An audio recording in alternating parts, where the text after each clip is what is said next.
Hello students, இப்போ 10th standard maths exercise 1.2ல sum number 2 எப்படி எழுதுறதுன்னு பார்க்கலாம். Let a equal to 1, 2, 3 up to 45 வரைக்கும் கொடுத்துருக்காங்க. R be the relation defined as is square of a number on A. So நம்ம find பண்ண போகிற relation square of a number நம்ம select பண்ணணும், square பண்ணி எழுதணும். ஓகேவா? Write R as a subset of A cross A. Also find the domain and range of R.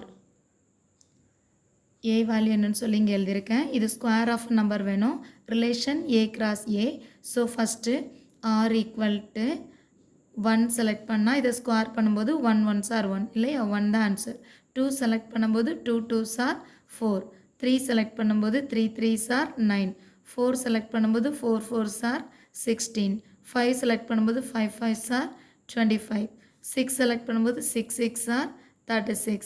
7 select பண்ணும்போது 7 7s are 49. ஆனால் இங்கே 45 வரைக்கும் தான் செலக்ட் பண்ணலாம். ஸோ 49 செலக்ட் பண்ண முடியாது.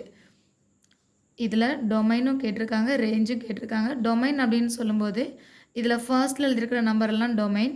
ஸோ 1 2 3 4 5 6 இது எல்லாமே டொமைன் வேல்யூ.